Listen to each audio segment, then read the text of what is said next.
Voilà, très heureux de vous recevoir ce soir et de recevoir Constance pour la troisième fois, c'est ça, les trois livres. Trois livres formidables, le dernier qu'on a adoré avec Gilles, qu'on a vraiment beaucoup aimé. Je pense que dans l'assistance, certainement il y en a qui ont lu Le matin est un tigre et Over the Rainbow. On va peut-être en reparler un petit peu. En tout cas, c'était des livres qu'on avait beaucoup aimés et qu'on continue de conseiller vivement aux presse-papier.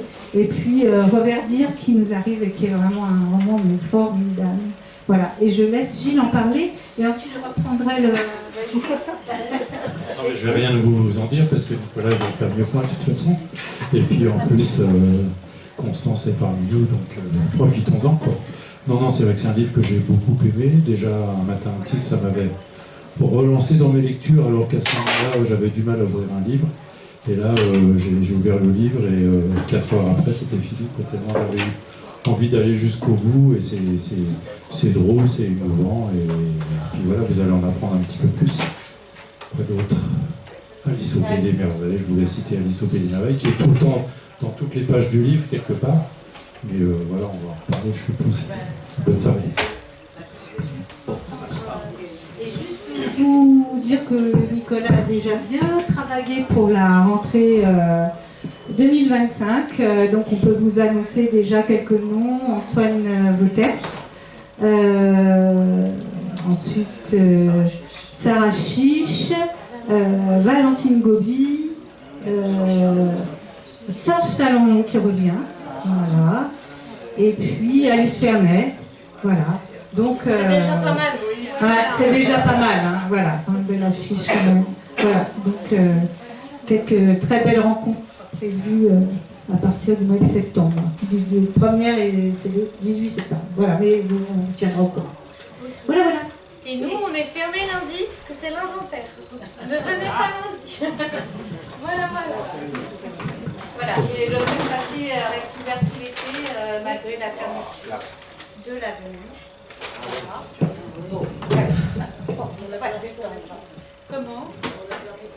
Ah oui, la fermeture. Oui, à partir de mi-juillet, je crois que tout est interdit aux voitures sur l'avenue. Il n'y a que les véhicules de livraison qui pourront circuler. Oui. Ben moi ça m'arrange, je vous avoue, je serais plus là en train de me battre avec mes places de livraison. Mais voilà, mais on est disponible par mail, par téléphone, on a un site internet encore une fois. Voilà. Et puis voilà, ce qui est bien, en parenthèse, oui, c'est que beaucoup de gens viennent à pied quand même, donc les filles ne sont pas trop pénalisées, même si parfois c'est un peu des routes. C'est même carrément des routes. Mais bon, voilà. Voilà. Eh bien, on y va alors. Bon, alors, Constance, merci d'être venue, d'avoir bravé la chaleur et les travaux et tout ça pour venir jusqu'à nous.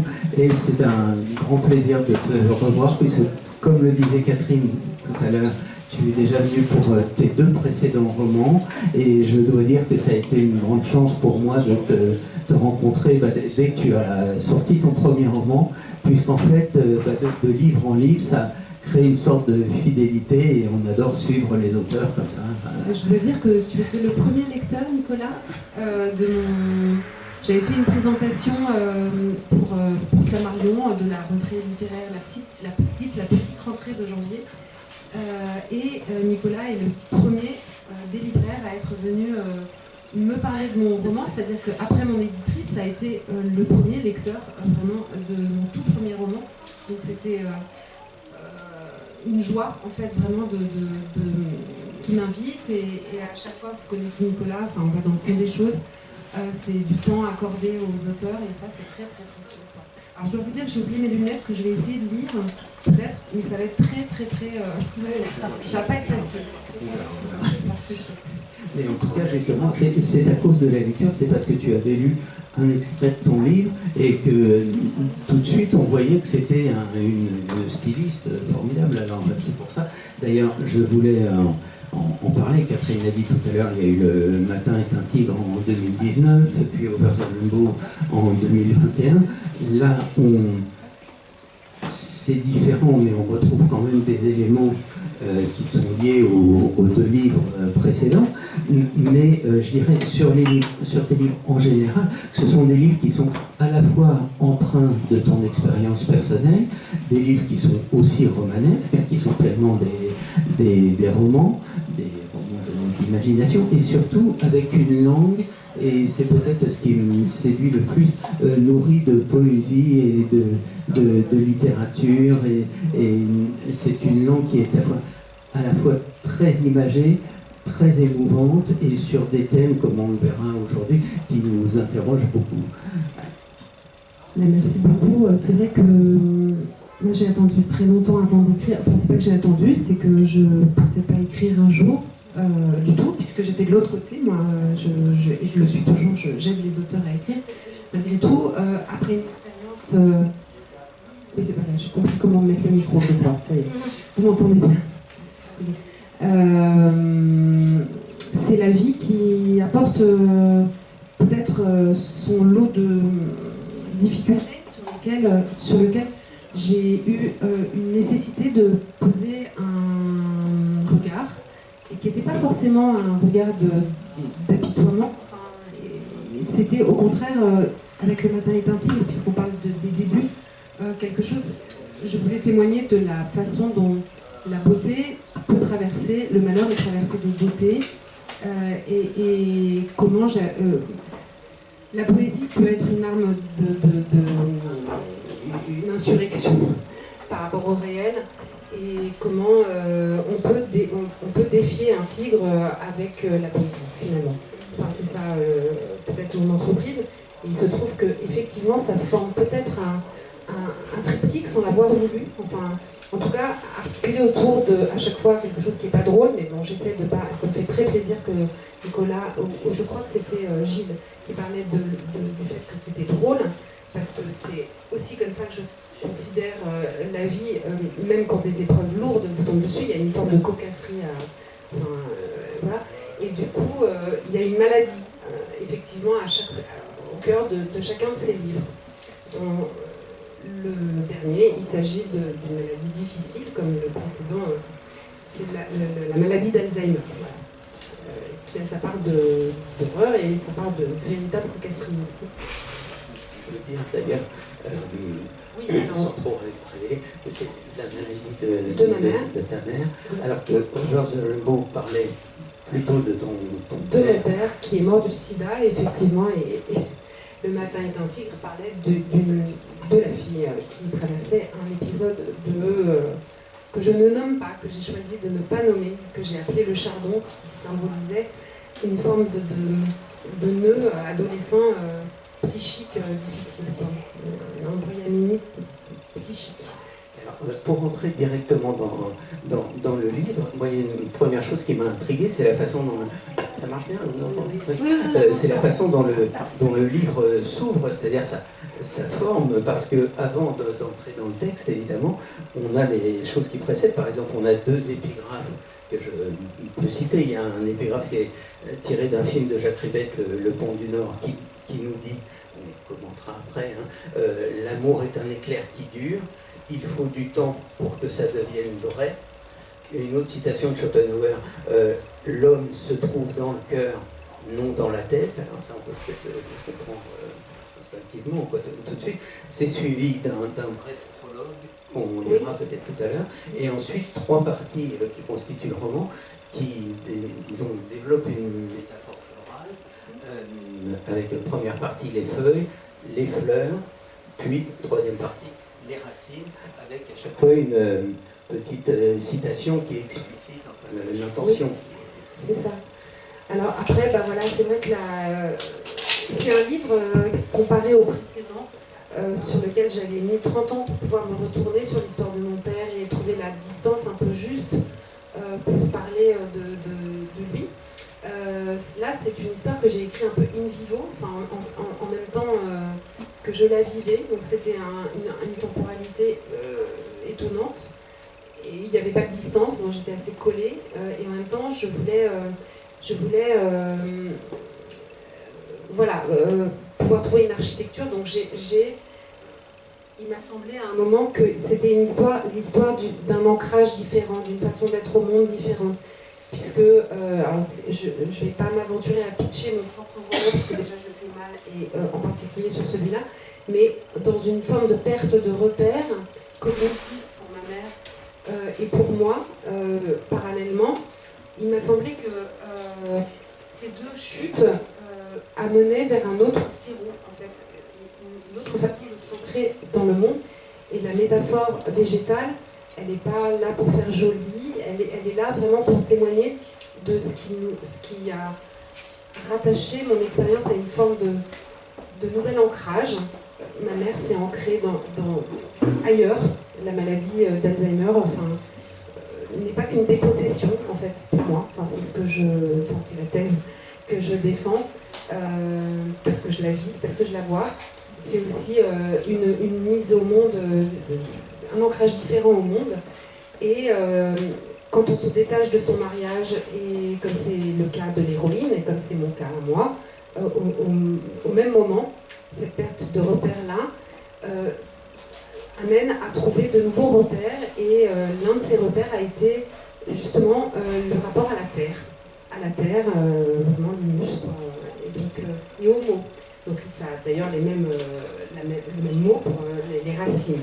L'étymologie ou la racine de la plante, c'est une façon d'être au monde dans une forme de réel qui est tangible, qui est plus tangible.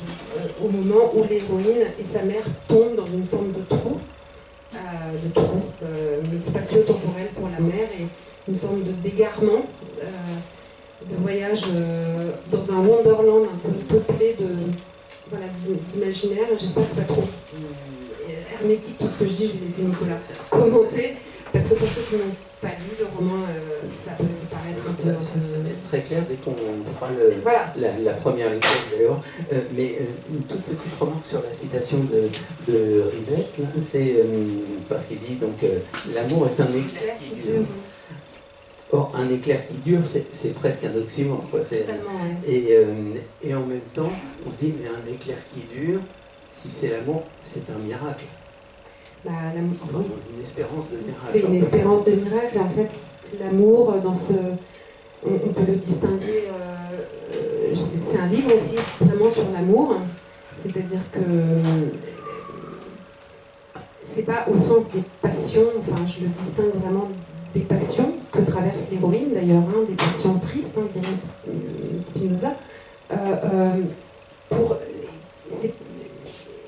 Ça fait pas césure, ça va faire lien. C'est ce qui fait lien, l'amour, et c'est ce qui reste au-delà, en fait, même des mots. C'est-à-dire que voilà, entre ma mère et moi, aujourd'hui, alors qu'elle ne sait plus rien, elle ne sait peut-être même pas à qui elle adresse cet amour, mais l'amour demeure, en fait, totalement dans son expression la plus nue. Donc un éclair qui dure, ce serait finalement l'épreuve du temps. C'est pas une horizontalité, enfin évidemment il y a un coup de foudre, c'est pas une horizontalité qui tombe, ça peut se déployer dans une verticalité, dans un autre espace,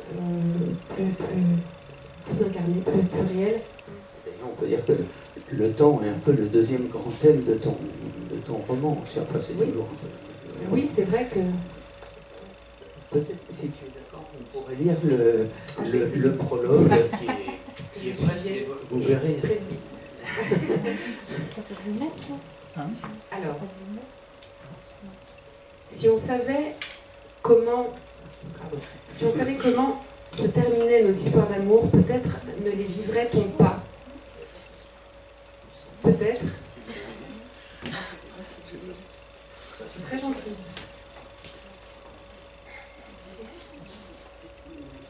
C'est mieux. Si on savait comment se terminaient nos histoires d'amour, peut-être ne les vivrait-on pas. Peut-être, avant d'approcher son visage d'un autre visage, d'offrir sa bouche à une autre bouche, le moment le plus éloigné du monde de la destruction et de l'amertume, l'instant le plus étranger à la douleur, aux images d'un tas d'affaires jetées sur le trottoir, de trains pris dans un brouillard de larmes, Peut-être ne céderions-nous pas à l'attraction, à la mécanique qui s'enclenche, ne glisserions-nous pas dans le Wonderland? Car le Wonderland, c'est bien connu, est peuplé de sourires sans chat. On s'y noie dans ses propres larmes et l'on risque de s'y faire couper la tête à la fin. Alors, pourquoi les petites filles qui s'ennuient courent-elles à toute allure derrière un lapin blanc? Et pourquoi les femmes qui savent pourtant de quel pays sans visage reviennent les petites filles désobéissantes courent-elles aussi à toutes jambes vers des lapins frénétiques aux yeux rouges et aux désirs obscurs? Pourquoi soudain n'est-il rien de plus important au monde que de suivre un lapin blanc, l'œil vissé sur sa montre à gousset? Qu'est-ce qui fait courir les femmes comme des possédées en zigzagant dans les clairières folles? Qu'est-ce qui les fait aller de travers? J'ai commencé à aller de travers sérieusement, je veux dire, lorsque ma mère a elle-même perdu la tête. Son Alzheimer et ma plongée ont coïncidé, le parallèle est troublant. Mais pourquoi épouser la folie de sa mère, sa chute et son enfer? Je n'ai pas 8 ans, et à mon âge, je devrais avoir saisi l'essentiel. Ma mère est vieille, démente, et même elle va mourir. Et pourtant, à mesure qu'elle a perdu les mots et ses souvenirs, je me suis égarée moi-même. De plus en plus loin, de plus en plus vite. Chacune, mère et fille, en même temps, avons progressivement quitté le monde stable sous nos pieds. Chacune, nous sommes enfoncées dans un territoire non cartographié. Chacune, en même temps, avons perdu nos coordonnées. Depuis un moment déjà, je me tenais dans un coin de ma vie, un peu comme ces oiseaux qui orientent déjà leur corps vers l'envol. Les ornithologues allemands ont nommé ce phénomène Zugenruhe, littéralement l'anxiété de migration. Pour l'étudier, ils ont trempé les pattes des oiseaux dans des pots de peinture et ils ont observé que le faucon cresserelle ou l'oie cendrée arpentent davantage la partie sud de leur cage, délaissant la partie nord. L'orientation guide, avant le grand voyage, l'inclinaison de leur corps. J'étais comme ces oiseaux, l'inclinaison de mon corps était tendue vers l'envol. Pour confondre l'anxiété de migration, il me suffisait d'ouvrir la cage. J'étais peut-être une oie. Mon histoire ressemble à un jeu de lois, un itinéraire enroulé sur lui-même, scandé d'événements récurrents, de raccourcis et de pièges. Peut-être suis-je bien passé par un pont, un puits, une auberge, un labyrinthe et la mort d'un ancien moi qui en a généré un nouveau. J'ai tout écouté. Loi est proche du verbe ouïr, entendre, et se retrouve dans la forme spiralée du jeu qui rappelle celle de l'oreille humaine. Dans ce jeu que la vie m'a contraint de jouer, je me suis fait révéler quelques secrets à l'oreille, ce qui m'a permis d'avancer plus vite sur le chemin. J'ai tenté de parcourir des cases de mon jeu, semées d'hommes et de choses trappes, et j'ai tourné autour de cette spirale à la recherche de la sortie du labyrinthe. Merci beaucoup pour ce prologue qui est vraiment magnifique et alors sur lequel il y aurait vraiment 1000 choses à dire, notamment l'incipit qu'on va retrouver plus loin dans le roman, dans une autre situation d'ailleurs, et qui va rendre le sens encore plus savoureux, quoi, qui va enrichir le sens de ce début, mais bon, ça vous le découvrez en le lisant.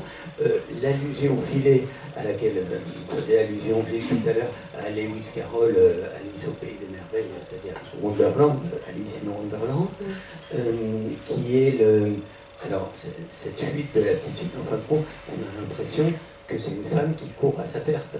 Qui court, Oui, tout à fait. Enfin, en tout cas, qui court derrière une illusion, qui court, le véritable début de Lewis Carroll, c'est ça, c'est Alice qui s'ennuie, elle tresse des couronnes de pâquerettes auprès de sa sœur qui lui lit un conte et elle s'ennuie. Donc, elle tombe dans un songe en réalité, mais où elle court derrière un lapin blanc qui l'amènera dans un terrier dont elle n'a pas fini duquel elle ne finit pas de tomber. Et donc ça me semble être une métaphore intéressante aussi pour dégager ce que ça peut être, enfin, à mon niveau, puisque je ne suis pas dans un esprit dans celui de ma mère, mais Alice grandit et rapetisse en permanence. Donc il me semble que l'Alzheimer, ça peut être ça aussi, une chute totalement de repères temporels aussi.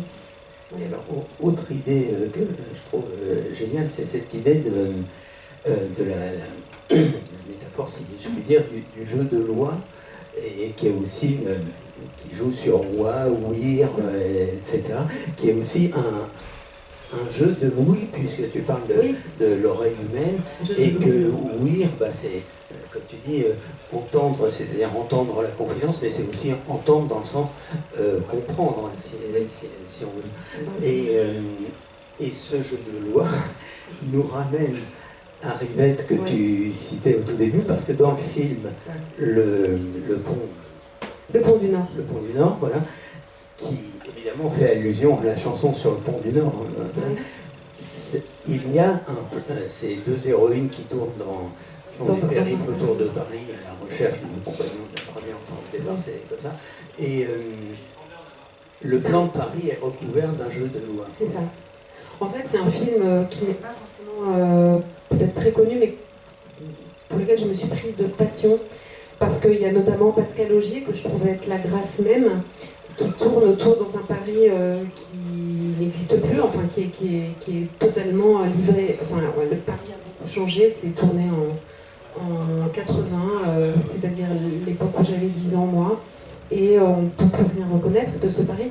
Et c'est un immense jeu de loi comme ça, dans lequel mère et fille, enfin à l'écran elles ne sont pas mère et fille, ce sont des personnages que le hasard, le destin propulse l'une contre l'autre, mais Pascal et Bulogier jouent un tandem quand même de personnages dans un Paris qui est semé d'indices, comme un gigantesque plateau de jeu énigmatique dont il faut sortir, et il m'a semblé que c'était un décalque possible de mon...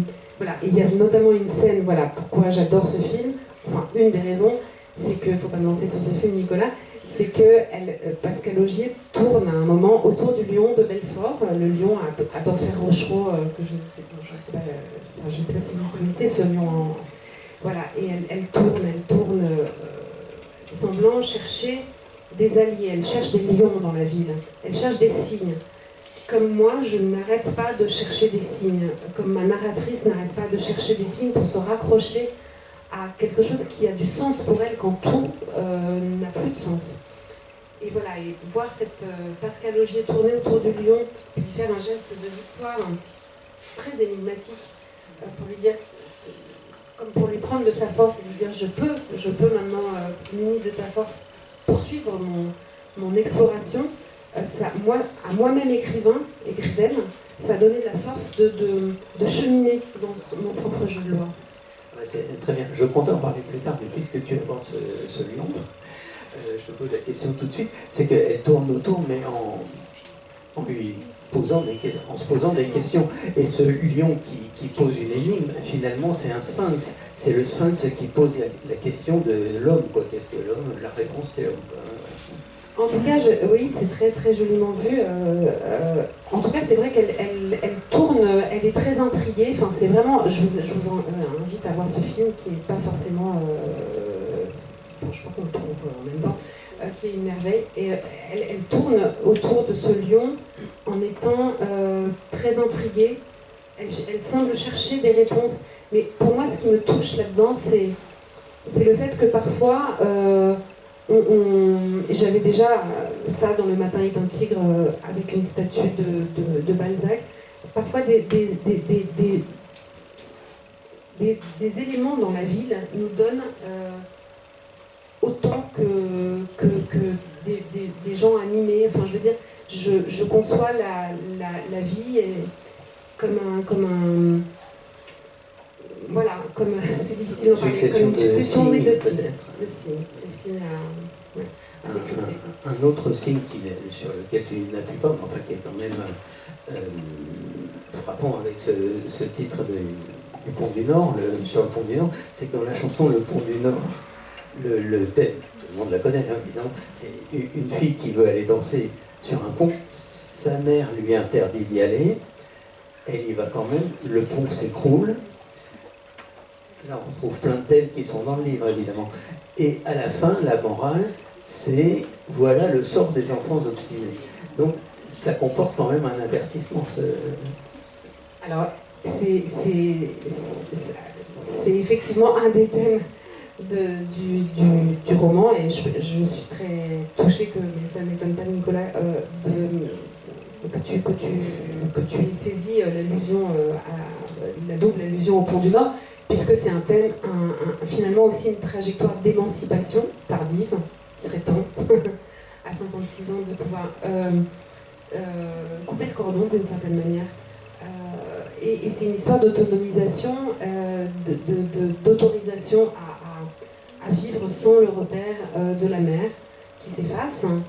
On peut penser que l'Alzheimer est une maladie cruelle, et ça peut être aussi une maladie gentille, c'est-à-dire que ma mère, la mère de l'héroïne, enfin, elles se confondent, disparaît dans un brouillard de plus en plus lointain, tout en faisant signe, et s'efface lentement. C'est une prise d'autonomie lente, qui est l'inverse d'une brutalité. Et est-ce que, pour en finir sur ce thème, est-ce que le fait justement que l'Alzheimer, ce soit la perte des souvenirs, la perte des mots, et que la réponse finalement à ça, c'est d'écrire un livre, c'est-à-dire justement fixer des souvenirs, fixer des mots, est-ce que ça n'est pas, si ce n'est une antidote, du moins une sorte de quête de soi-même, et finalement ça s'accorde très bien avec le jeu de loi, parce que ce jeu de loi, en écrivant, ça devient la loi du jeu, si je puis dire. GE, puisque c'est...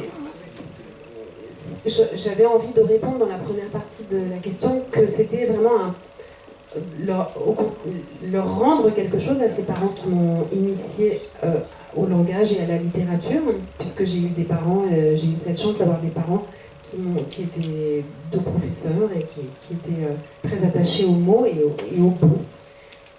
Donc il me semblait que d'écrire un livre pour eux ma mère a traduit Primo Levi, perdre les mots et en même temps pas le sens du sens, enfin la quête du sens. Ma mère continue à vouloir parler dans un jargon un peu incompréhensible, elle continue d'avoir la même intensité de quête de sens. Donc je mets des mots là où il en manque, dans sa langue trouée, et à mon père, je rends le sens, les racines, je m'enracine grâce à lui. Donc c'est plutôt une forme de restitution. D'ailleurs, la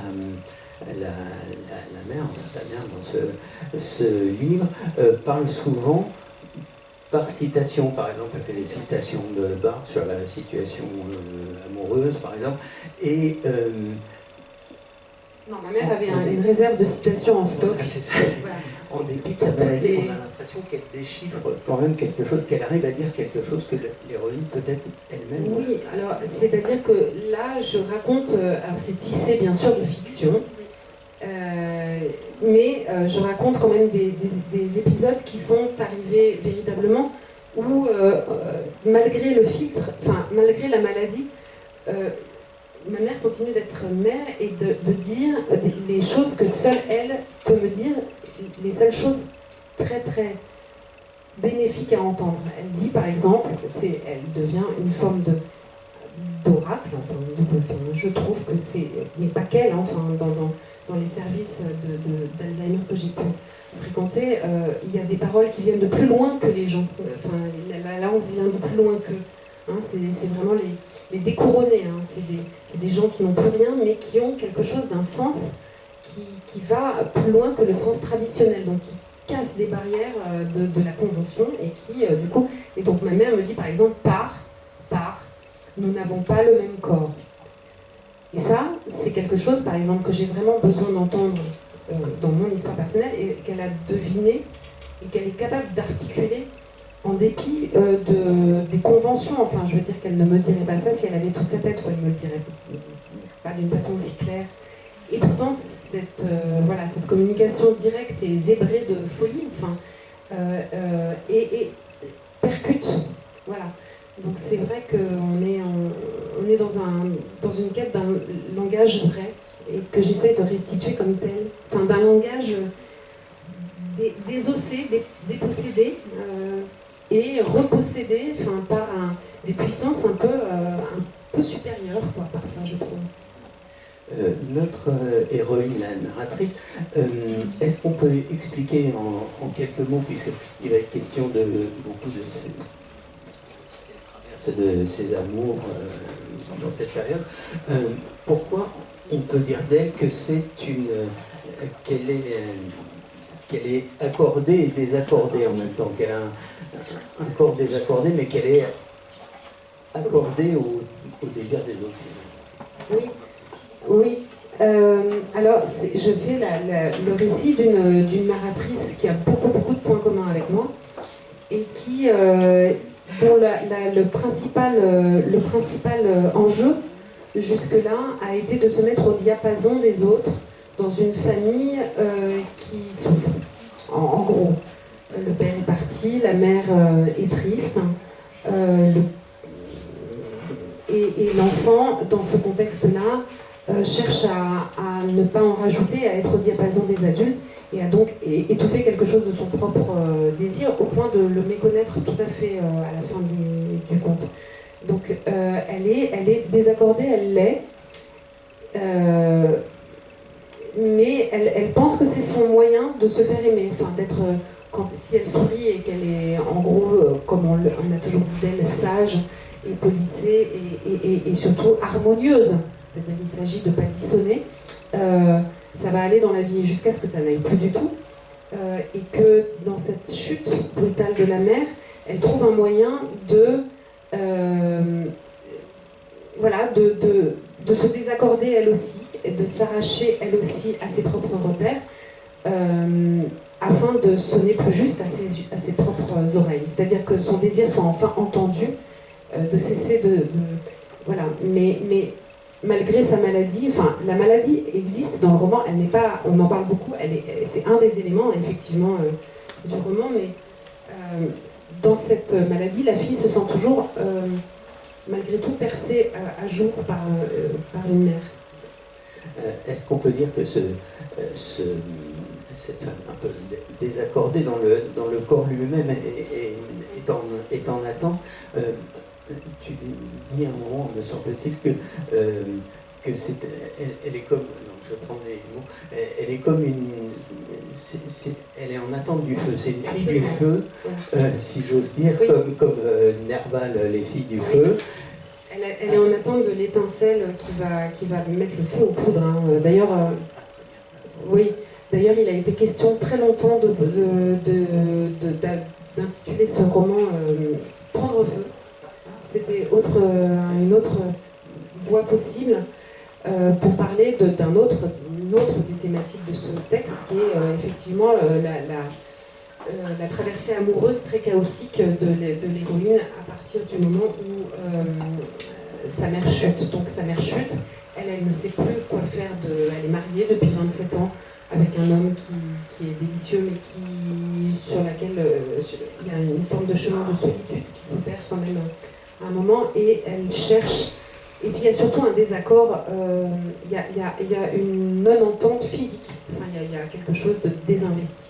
Elle est un corps en friche, elle est un corps prêt à s'embraser, elle est un volcan dont elle a peur de l'étincelle, dont elle a peur, et elle attend l'étincelle qui viendra l'allumer. Et donc elle part dans des histoires justement inflammables, hein, elle est très inflammable, et elle met le feu aux poudres. Enfin, un premier homme met le feu aux poudres, qui s'appelle dans le roman L'homme montagne, qui est un classique séducteur, un peu vieux beau, qui la laisse vite tomber. Et puis un deuxième, avec lequel elle croit pouvoir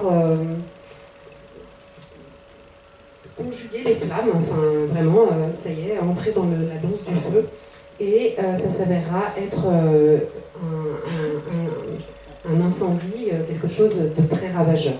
Voilà, qui conduira, pour filer la métaphore du feu, à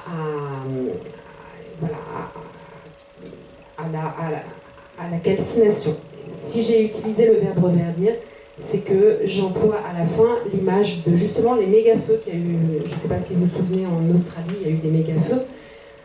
Et dans ces images, on voit quelque chose de très beau, de très étonnant, c'est que les arbres ont la faculté eux-mêmes, dans les incendies, les coques qui éclatent au moyen des incendies réensemencent en fait la forêt, et des troncs calcinés, on peut voir de très émouvantes petites pousses vert fluo. Et là, ça m'a donné une image forte pour parler exactement de la traversée dont je voulais parler, c'est-à-dire qu'après le feu, la reverdie, le fait de reverdir est possible. D'un tronc calciné peuvent naître de très très jeunes pousses. Et il s'agit de ça, de reverdir pour et la mère et la fille après le passage du feu. Il y a quelque chose d'autre sous le texte, disons, avec cette... c'est magmatique, hein, sous le texte.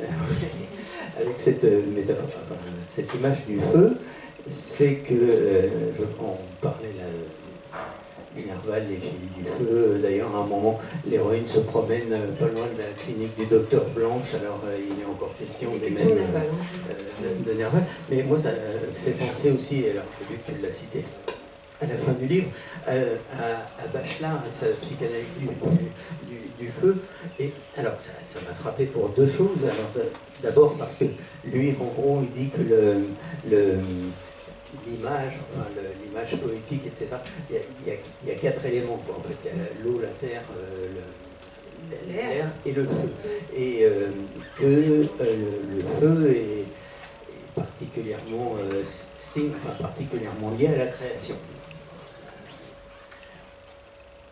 Et autre chose qui est peut-être un hasard, je ne sais pas, mais tu insistes dans les premières pages quand la mère va chez le médecin qui a fait sa visite médicale, parce que pour ne pas être diagnostiquée, elle croit qu'elle va apprendre des dates par cœur pour ne pas se tromper, notamment sa date de naissance. Or, sa date de naissance, tu nous dis, c'est 1938.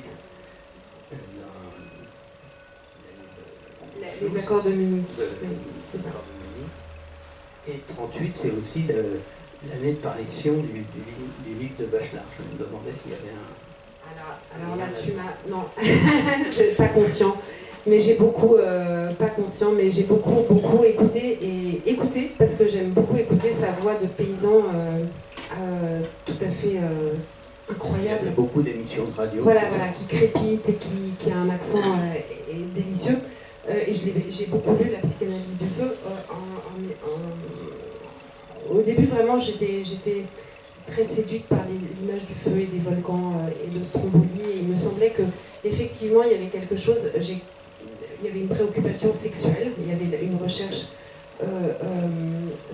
d'incarnation chez cette femme dans la sexualité qui lui manquait avec son mari. Donc elle quitte son mari, parce que l'histoire est aussi une histoire comme ça, c'est l'histoire d'une femme qui trace sa voie et qui cherche à s'embraser, et qui va s'embraser au-delà au-delà du raisonnable. Bachelard a beaucoup compté pour moi, beaucoup, dans le processus, dans la genèse du texte. Est-ce qu'on peut expliquer au passage à propos de ce processus d'écriture et de création ce que c'est qu'un late bloomer? Et au passage aussi, peut-être dire un mot d'un auteur que je crois que tu aimes particulièrement, qui est Giono, grâce auquel tu abordes, tu retrouves la sensualité des mots. Et alors là, j'ai pensé que tu avais peut-être pensé à un livre comme Le Chant du Monde, par exemple.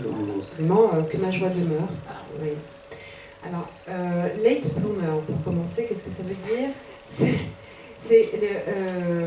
On dit ça des floraisons tardives. Donc, par extension, une femme, quand on qualifie une femme de late bloomer, c'est quelqu'un qui éclot dans la vie tardivement. Souvent, il est question de carrière. de trouver sa voie après 50 ans, à 50 ans. Voilà, donc, et c'est le cas de l'héroïne qui, dans mon roman, écrit, comme moi. Je pourrais dire que je suis une late bloomeuse, late bloom, puisque j'ai écrit mon premier roman à 50 ans. Donc c'est quelque chose de tardif. C'est une éclosion tardive. Voilà, il y a des carottes à floraison tardive et des écrivaines à floraison tardive. Je fais partie de la deuxième catégorie. Et ça, c'est plutôt une joie. Et Giono, alors effectivement, là tu mets l'accent sur vraiment sur la matière sensible de mon rapport à la littérature, c'est-à-dire que moi j'ai une admiration, une fascination, les mots me manquent, une ferveur pour Giono, que je ne partage pas forcément avec beaucoup de monde. C'est-à-dire que la terre me manque en ville, tout simplement en fait. La terre me manque, l'air, la sensation, l'odeur, les odeurs me manquent, et quand ça me manque, c'est-à-dire à peu près tout le temps, j'ouvre Giono, c'est-à-dire à peu près tout le temps. Et je relis Giono. J'avais commencé par Jean Le Bleu, qui est question de son enfance, et où j'avais appris des passages par cœur, et effectivement Le Chant du Monde, ou Que ma joie demeure, qui reste mon préféré, où il est question de métaphores toujours extrêmement personnelles. Je trouve que c'est un travail sur la langue. Là, c'est vraiment, là, il est question de mon rapport à la littérature, à la langue comme un pinceau, à la langue comme une palette de parfumeurs, à l'écriture comme un moyen d'incarner en plusieurs dimensions l'expérience d'être vivant, l'expérience d'un paysage, l'expérience d'un... Voilà. Donc ça, j'ai trouvé un moyen, c'est les mots, ça coûte pas cher et ça demande pas de technique, sinon j'aurais bien fait j'aurais voulu créer des parfums, être autrice de parfums, mais j'étais nulle en chimie. J'aurais voulu peindre, mais je n'ai pas pris cette voie-là, donc l'écriture m'a permis d'incarner tout ça. Alors, comme Giono, mais à ma mesure. Voilà.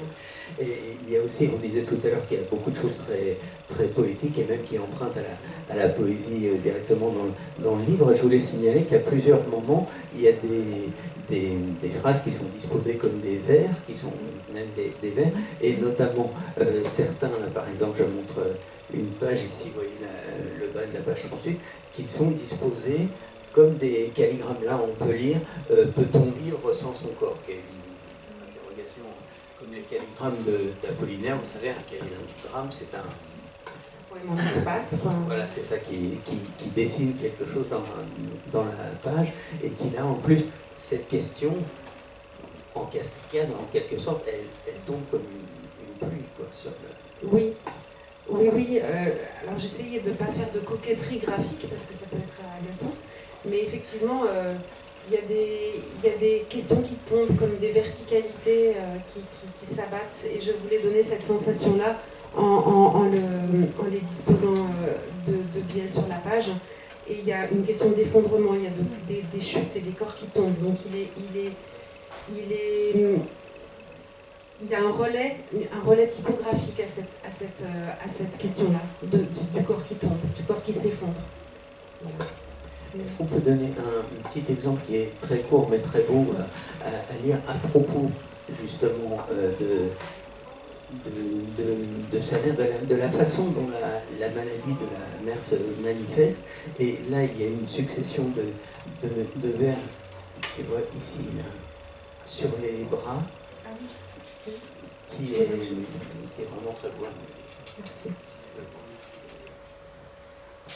Je recouvre les bras frais de ma mère, ces bras que je saurais reconnaître parmi mille autres sous la courte pointe dorée.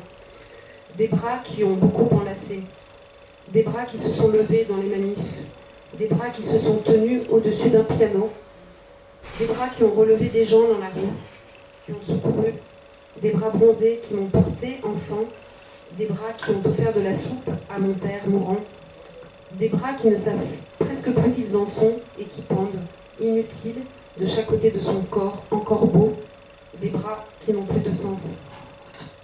Voilà. Là, c'est vraiment cette figure qui a envie de montrer le tout par un détail, enfin par un détail, par une partie. Cette maladie, on peut dire qu'elle suscite une certaine peur, parce qu'elle a la peur de la folie, la peur de la panique dans laquelle la fille elle-même va se lancer. Elle a une sorte de panique amoureuse aussi. Absolument. Et d'ailleurs, il y a une très belle expression au moment où le chagrin avait germé. Il y a différentes scènes, une scène d'anniversaire par exemple chez elle où elles fêtent leur anniversaire chez elle, la mère et la fille, et elle lui dit à un moment mais je voudrais rentrer chez moi. Alors, il y a des moments de stupéfaction, hein. Effectivement, alors j'ai très peur que ce soit rédhibitoire, hein. J'ai vu dans les salons les gens voir la maladie d'Alzheimer et reposer le livre. J'essaye de décrire cette maladie de façon à la fois réaliste et en faisant la part à véritablement ce que je crois de cette maladie, c'est-à-dire qu'elle nous c'est pour ça que j'ai utilisé la métaphore végétale, elle nous remet au monde, j'ai l'impression d'une remise au monde. Ma mère, quand on lui demande si elle va bien, elle n'a pas le sens de ça, alors elle dit « je sens le soleil sur ma peau ». C'est-à-dire c'est la sensation absolue, c'est la sensation. Elle est devenue une plante, mais pas comme on pourrait trouver le terme de plante verte qui est extrêmement péjoratif. Non, elle est devenue une fleur, une plante au sens où la vie la traverse, la vie nous traverse, les chats, le paysage, et tout est traversé par un même souffle un peu cosmique. Et ça, ma mère en a conscience plus que nous. Donc c'est une façon de, voilà, d'être dans un nouvel ancrage au monde. C'est ça que je voulais dire. Que j'ai peut-être esquivé une question. D'ailleurs, tu dis très bien qu'elle vit, mais qu'elle est dans un temps où il y a des trouées de temps. Il y a des trouées de temps et de mots, mais ça ne veut pas dire qu'elle n'est pas là, ni qu'elle ne ressent rien, ni qu'elle ne transmet rien. Quoi, autre chose avec le temps, cette image aussi très belle des histoires, parce que chaque personnage finalement a son temps propre, que ce soit la fille, le mari, etc. Et dit à ce propos que pour la mère, le temps ne se rembobinait pas. Oui, alors c'est vrai que là, il s'agit du temps déconstruit, hein, du temps déconstruit d'une conscience qui se disloque, et du temps d'une femme, celui de la narratrice, qui est le mien aussi, qui est 50 ans. Donc 50 ans, j'essaie de l'imager dans le roman. Oui, je dis ça, et je dis aussi que dans les espaces géographiques, il y a l'appartement de ma mère, il y a le petit studio où vit ma fille, et moi je passe d'un appartement à l'autre en n'ayant aucune porte. 50 ans, c'est l'image de ce couloir où on est entre deux portes, en fait. Voilà. Et du coup, il y a quelque chose de ces rôles cumulés. Il y a aussi la fatigue, ça parle de ce temps-là de la femme où les rôles arrivent au cumul. Hein. On est mère, épouse, fille, amante. Il y a une forme de cumul. Et on ne sait plus bien quel est le rôle dans la vie, le prochain, le véritable. Donc c'est aussi un roman sur le point de bascule que peut constituer cet âge chez une femme. D'ailleurs, ce second amour, donc, qui est incarné par le personnage qui s'appelle Pierre, dans la partie d'ailleurs qui correspond à la deuxième partie sur les fleurs, oui. Les fleurs qui ont cette faculté de tout absorber, de tout transformer, comme tu l'as dit. C'est le temps de la moisson des fleurs. Enfin, voilà, il y a une traversée de l'illusion hein, dans les deux premières parties, et puis il y a quelque chose qui s'ancre dans la dernière partie qui s'appelle la racine. Et là, après la traversée de l'illusion et du feu amoureux et etc. Il y a quelque chose qui retombe. J'espère pas dans le texte, ni dans la phrase, mais dans la gravité. C'est-à-dire, on retombe sur nos pieds, comme Alice. À un moment, elle finit de tomber de son terrier, de retrouver le chemin de sa clairière. Et je dis d'elle, si elle s'était plus intéressée aux marguerites, aux lapins, on ne peut pas dire qu'il ne faut pas s'intéresser aux lapins, j'aime bien aussi, mais apprendre des fleurs et de ce qui nous entoure, à observer finalement la nature et à la nommer, ça a la vertu de nous remettre au monde. Et il y a d'ailleurs deux signes qui nous annoncent la catastrophe en un sens. C'est bien la catastrophe parce que c'est exactement étymologiquement intéressant. Dans cette partie qui semble heureuse quand on la lit, c'est que d'abord le soir où ils se rencontrent, ils voient dans le ciel tous les deux un vol, alors que c'est pas la saison ni le lieu, un vol d'oies en V. Alors là évidemment on pense l'oie, bah voilà, parce elle est à nouveau dans son jeu de loi, quoi, sans le savoir. Et l'autre chose, c'est que au début de leur relation, il construit un petit film à partir d'images privées l'un et l'autre. Et ce film s'appelle Wonderland, donc comme dans le début, avec toujours cette métaphore d'Alice. Donc en fait, elle a l'impression d'être dans la vraie vie, que c'est enfin le vrai amour. Le vrai amour, mais en fait, on est toujours dans une sorte d'illusion. Oui, alors moi, c'est des questions qui me dépassent. Est-ce que l'amour, c'est un pacte fictif entre deux personnes? Il se pourrait bien que ce soit nécessaire aussi. Mais là, la fiction l'emporte très, très cruellement sur la réalité. Et donc, cette narratrice, après avoir quitté son mari et s'être égarée un moment avec ce premier lapin blanc, qu'elle appelle l'homme montagne et qui a 117 maîtresses, elle est la 118e, et le roman commence là-dessus, sur la rupture avec l'homme montagne, qui lui dit de façon cérémonieuse qu'elle ne la verra plus. Pour elle, c'est un chagrin, elle se précipite vers un autre lapin, dont elle pense qu'il est un gibier fiable, et qui est donc ce Pierre, qu'elle rencontre un soir, et c'est une nouvelle fiction amoureuse en effet. Il lui fait filmer des objets de son quotidien avec sa mère. Son film s'appelle Wonderland, et au moment où leur histoire d'amour commence, le film se finit, c'est-à-dire que l'espace fictif investit l'espace de la réalité. En réalité, ça devient un amour entièrement bâti sur un récit. Alors il y a des récits amoureux qui tiennent, je veux dire, il y a toujours une mythologie de l'amour. Il y a toujours une mythologie de la rencontre amoureuse. Les amoureuses se racontent sans arrêt dans des dîners comment ils se sont rencontrés. Ça fait partie de...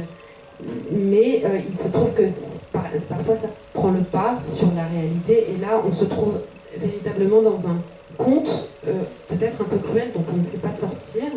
Et en réalité, ce Pierre est assez ogresque. Et l'histoire est... On sent qu'elle débouche vers des chambres obscures, et qu'il est temps d'ouvrir les yeux. Il y a quelque chose qui est... Enfin, il faudrait formidable. C'est l'insistance sur le côté performatif de l'amour, parce qu'il regarde des vidéos d'un truc que vous avez dû voir il y a longtemps, qui s'appelle Fraggle Rock. C'était des trucs qui passaient à la télé, dans lequel c'est un truc pour les enfants. C'est un dessin animé dans lequel il y a une espèce de prophétesse qui s'appelle La Grande Cradou. Et en fait, elle est toujours hop, hop, hop. Et en fait, c'est le fait... Hop, hop, et tout change. Voilà, c'est le fait d'être performatif, c'est le fait de dire quelque chose pour que cette chose arrive.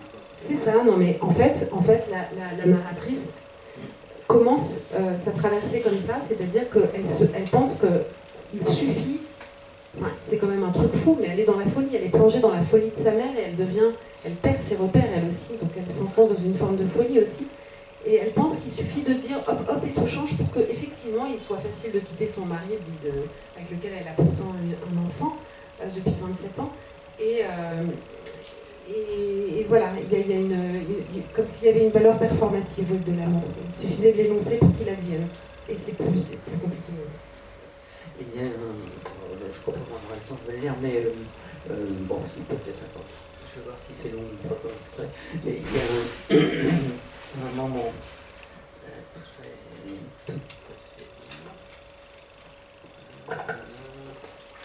Ouais, non, c'est pas bon. Bon. C'est trop bon. Si vous voulez, c'était Non, c'est il y a un poème sur le trou, justement le trou d'Alice, etc. Et en fait, ce poème, je vais le citer parce que c'est une énumération, chaque vers, et une énumération de tous les sens possibles de trou, du mot trou. Et je me dis, mais cette énumération est extraordinaire parce que, à force d'énumérer tous ces sens, eh ben, le mot perd son sens. Ça, tout le monde en a fait l'expérience. Il suffit de répéter un mot jusqu'à épuisement pour ne plus du tout savoir ce qu'il veut dire. Et effectivement, un trou a 1000 définitions et le trou est constitutif des personnages. Et il s'agit de comprendre à un moment, c'est peut-être le sens de l'amour est un éclair qui dure, c'est que la personne n'est pas justement un vide à combler, mais une trajectoire de temps à accompagner. Voilà. Et d'ailleurs, ce poème débouche sur un chapitre qui est intitulé Anthologie, mais avec un H. Anthologie, alors on se dit, bah, enfin, je suppose, c'est un mot valise en quelque sorte, et c'est comme hanté et anthologie, c'est une anthologie et alors d'autant plus que je ne vais pas trop tirer les choses par les cheveux, mais comme elle habite, qu'elle essaye d'habiter l'appartement de sa mère, elle hante au logis. Oui, ah bravo, oh là là. Non mais il est lacanien, il y a des... Non vraiment, il est extraordinaire. Non mais alors là vraiment, là c'était inconscient Nicolas, mais c'est très beau. Elle hante au logis, tout à fait. Et c'est pas facile pour elle de retomber dans les plis maternels. La maison, c'est une pliure entre soi et le monde. Hein. C'est quand même quelque chose qui abrite. C'est un travail du philosophe Emanuele Coccia, que je cite pour son travail remarquable sur la vie des plantes, et qui a écrit aussi une vie des maisons, enfin un ouvrage sur les maisons. Et effectivement, les repères spatiaux se confondent aussi, c'est-à-dire que cette narratrice va habiter l'appartement de sa mère et que tout est confus. Il entre une grande confusion dans sa vie aussi, des tourbillons de confusion. D'ailleurs, elle dit à un moment qu'elle craint sa présence fantomatique. Par exemple, elle a peur des fenêtres, elle a une impression de clair. D'être l'ombre claire de sa mère. Oui, voilà, d'être l'ombre claire de sa mère. Sa mère qui, pendant le... Mais est-ce que les filles n'ont pas peur d'être les ombres claires de leur mère, en fait? Les fils, même. Peut-être. D'ailleurs, pendant tout ce récit, la mère continue, enfin, jusqu'à ce qu'elle finisse par accepter, après dans un message, elle continue de faire des fuites dans la nuit. Alors sa fille la cherche partout, elle la retrouve dans un McDo, et alors cette fuite à tous les niveaux finalement, puisqu'il y a la rupture amoureuse avec Pierre qui se profile aussi. On a à la fois la maladie, enfin le temps en fuite, le temps de la mère qui fuit, et l'amour en fuite, si je puis dire. Oui, c'est vrai. C'est vrai. Alors, je vous ai épargné des dimensions que j'aurais pu mettre. Il y a eu une véritable fuite d'eau à ce moment-là. Mais voilà, là, il y a une forme de chronologie quand même dans la prise en charge de cette maladie, où effectivement, à partir d'un moment où la mère est... Je rappelle que au Moyen-Âge, on mettait des bonnets d'âne aux gens qui quittaient leur logis. C'était des fous. Maintenant, évidemment, on les met dans des épanes. Et c'est un signe, effectivement, sans appel, le fait que la mère fuit, il faut la protéger. Et alors, ça nous fait rentrer dans un moment, disons, du livre qui est intitulé « Pas un mot n'est vrai », qui est un chapitre vraiment absolument poignant, quoi, parce que c'est le moment, la situation où la fille doit conduire sa mère dans cette EHPAD, de lui présenter les choses, et là, on s'aperçoit que on ne peut pas dire les choses telles qu'elles sont, c'est-à-dire on ne peut pas dire je, on est obligé de dire on ne peut pas dire on va dans un EHPAD, mais c'est une maison de repos, je sais pas quoi, enfin bref. Et on peut, voilà, justement, je l'avais sélectionné, si tu veux, tu t'arrêtes quand tu veux, mais on peut peut-être s'arrêter. D'accord. Mensonge. On aimerait bien dire je, mais on n'y arrive pas. Le je ne passe ni dans la bouche ni sur la page. On traverse un de ces tremblements de l'existence où l'on n'est plus bien sûr d'être un je droit dans ses bottes. On doit peut-être se réengendrer. Mais pour le moment, le je nouveau est un fœtus qu'on n'arrive pas à expulser. On n'accouche pas sur commande, on s'excuse pour la gêne occasionnée. On reprend. On a entendu les battements de son cœur jusque dans la pulpe de ses doigts. On ne sait pas faire, on ne saura pas. On lui a beaucoup menti pourtant. On a fait le mur, on a balancé le porte-main et le pantalon en velours côtelé pour enfiler un short sur des collants résille dans la cage d'escalier. On s'est mangé une baffe quand on s'est fait prendre à fumer devant le lycée, quand on a découché, quand elle est venue nous chercher au magasin où on avait volé des disques. On a menti, mais les mères ne doivent-elles pas se débrouiller avec ça? Ce morceau d'impatience qu'elles ont mis au monde et qui veut s'arracher, se tirer, voir ailleurs si elle y est. On a séché, falsifié sa signature, volé des billets sur cette pile de soutifs. On s'est barré à Amsterdam, on a eu une montée de LSD devant elle, on a caché son petit copain sous le lit, on s'est dépêché de s'éloigner, on a poussé comme de la mauvaise herbe, hors de la clôture maternelle, on a menti, on a déçu, on a sauvé notre peau, on a tenté de naître une seconde fois. On est adulte maintenant, on a beaucoup d'expérience, le mensonge, ça nous connaît, mais là on ne sait pas. On a mis au moins au point une phrase équilibrée. Je t'emmène dans une résidence de vacances. Tu auras moins chaud qu'ici sous les toits. C'est sympa, tu verras. Pas un mot n'est vrai, bien sûr. Ce n'est pas une résidence de vacances. Ce n'est pas sympa. C'est une maison de vieux. Il y en a partout. Elle ne peut pas ne pas s'en apercevoir. Il manque un truc dans la phrase. Il y a des retraités là-bas et plein d'animations culturelles. Ça va te plaire. Pour une professionnelle des mots comme elle, on n'ignore pas qu'on est en danger, même démente.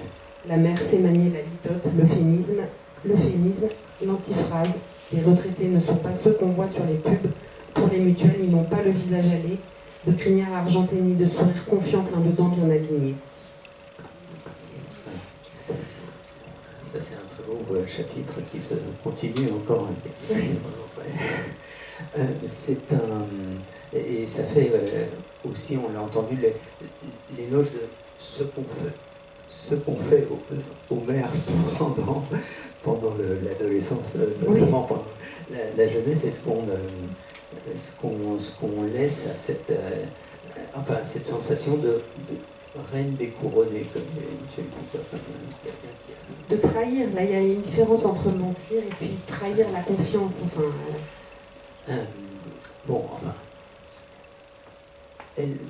en perdant l'amour de Pierre, la narratrice va un peu perdre le nord, comme sa mère qui perd le nord, évidemment, toujours avec cette métaphore du film de Rivette auquel on continue de penser.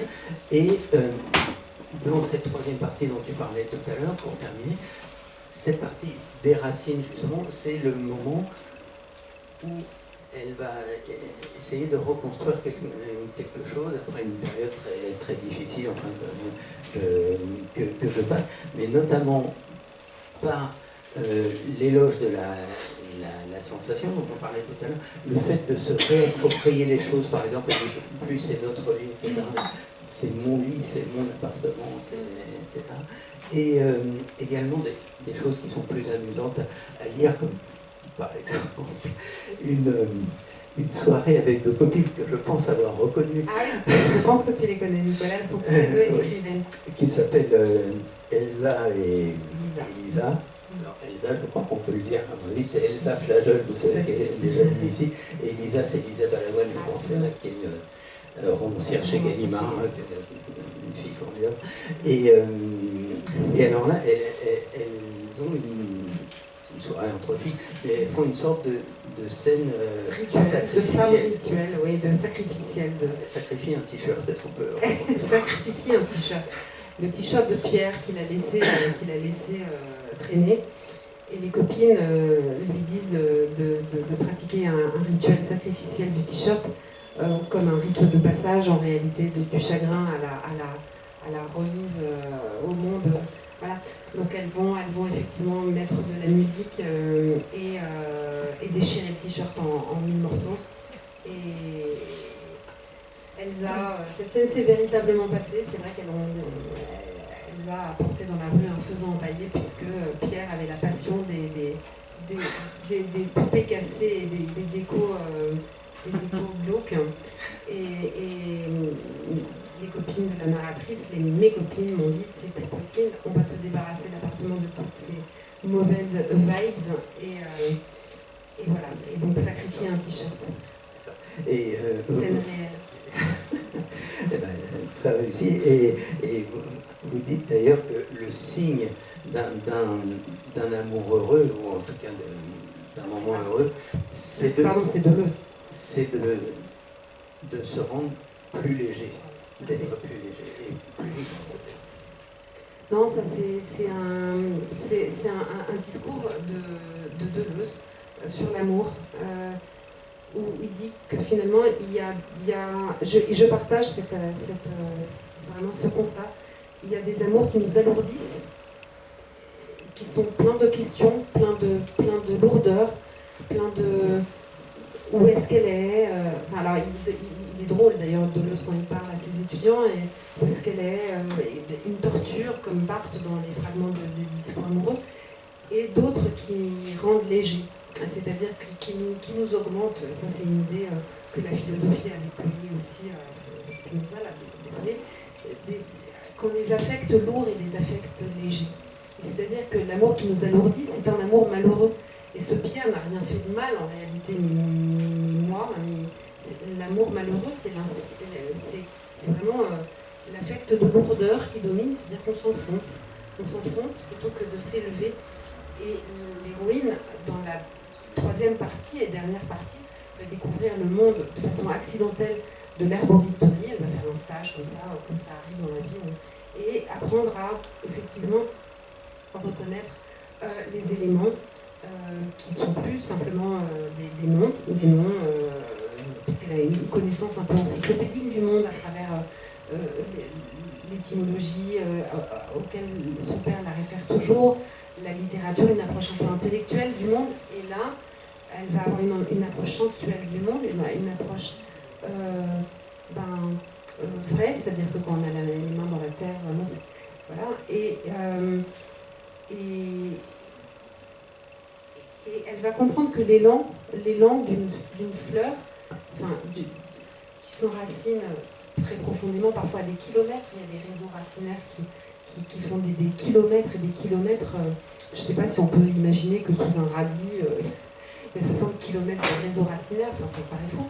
Et il y a cette ascension, voilà, c'est une force des racines vers le haut, vers l'ascension. Donc c'est ce que vise finalement la sortie du terrier, la sortie du malheur, la sortie de l'amour malheureux, la sortie de l'accompagnement des dents malheureux aussi, et malgré la beauté qu'il y a à avoir une mère rester vivante d'une certaine manière. La sortie de ça, c'est l'ascension, mais tout en étant ancré, pas l'ascension dans des fuites, c'est-à-dire que là, il y a deux parties qui sont traversées par une fuite, des fuites dans la fiction, dans des terriers, comme ça, de fictionnel, des poches d'imaginaire, et puis il y a une remise au monde dans une expression incarnée, qui n'est plus de la fuite, mais de l'incarnation, de l'ancrage. Maintenant, elle dit je tente d'habiter le ciel. Oui. De monter comme oui. C'est peut-être la meilleure façon de sortir d'un labyrinthe d'ailleurs. Mais parce qu'elle dit au début que les hommes, pour elle, sont des attaches comme des ballons d'hélium, mais auxquels il faudrait qu'elle puisse revenir. Elle a peur d'habiter le ciel comme un ballon qui ne saurait pas où elle va. Et puis à la fin, elle tente d'habiter le ciel toute seule. C'est exactement là où j'en suis.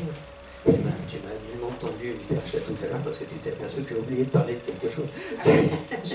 C'est que je voulais absolument citer le livre de Barthes, Fragment d'un discours amoureux, parce que dans ton roman, ça commence par il y a une citation d'abord un roman, et surtout on retrouve plusieurs des situations que Barthes traite dans son livre. Par exemple, le fait d'attendre au café, j'attends, pourquoi est-ce que je suis amoureux?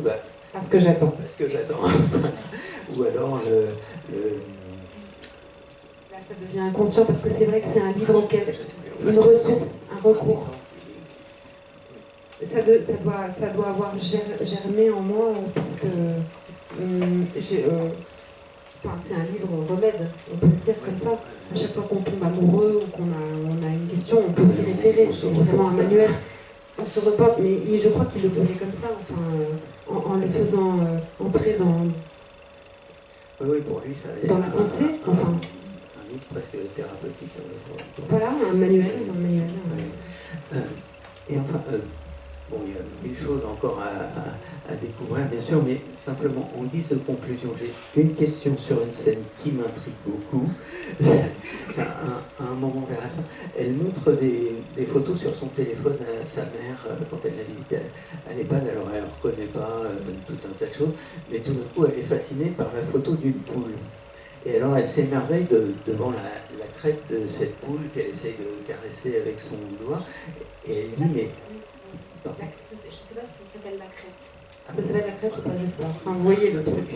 Et elle lui dit, c'est bien fait, ça c'est bien fait, ça. Et je me demandais ce que ça voulait dire, cette... Non, mais c'est ce que je disais tout à l'heure par rapport au lexique qui change. C'est-à-dire que cette grande intellectuelle, ils sont... pas forcément que des intellectuels, mais il se trouve que dans cette EHPAD, il y avait un certain nombre de gens, l'une qui avait découvert les trous noirs de l'atmosphère, enfin bon, tous ces gens-là, maintenant, parlent par sensation. Hein. Donc, en fait, quand elle dit, moi je me souviens qu'elle m'a dit aussi d'une glace que je lui avais tendue, qui est donc rafraîchie, elle dit, qu'est-ce que c'est bien fait.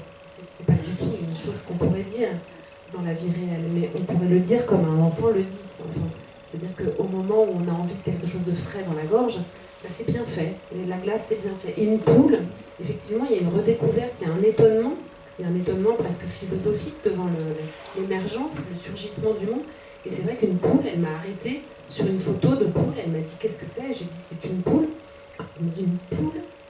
Je lui dis voilà, oui. Elle me dit ça rouge. Je lui dis voilà, ça rouge, parce qu'elle lit aussi Google, 19 janvier, 20h32. Je dis non, ça c'est des informations. Regarde l'image, la poule. Et elle dit effectivement c'est bien fait. C'est bien fait parce que elle se rend compte dans un étonnement absolument premier, quoi, comme, de la façon dont le monde est bien fait. Et je pense qu'elle a raison, je pense que le monde est bien fait. C'est difficile de le dire aujourd'hui avec tout ce qui se passe. C'est géopolitique, mais le monde est bien fait. On peut l'avoir dénaturé. Mais la nature, justement, est bien faite. La nature, le fait de revenir à l'essentiel, parce qu'enfin, il s'agit de ça, c'est-à-dire que, pourquoi je l'appelle reverdir aussi, c'est que c'est la distillation d'une plante, et l'Alzheimer, ça va être la distillation d'une personne, il en reste l'essence. Alors si la personne a aimé, par exemple comme ça a été le cas de ma mère, eh ben, il reste de la pure distillation de l'huile essentielle d'amour, en fait. Quitte à passer pour une mièvre, j'assume. Il reste ces gouttes-là qui sont du pur amour. Et c'est très... On revient donc du coup à l'essentiel. À l'émerveillement. C'est ça, à l'étonnement. Et enfin, la toute dernière phrase que j'aimerais te faire commenter, c'est à la fin tu dis c'est peut-être la conclusion du livre, la morale du livre en quelque sorte, ce qui nous contient, l'air, devient contenu en nous et inversement.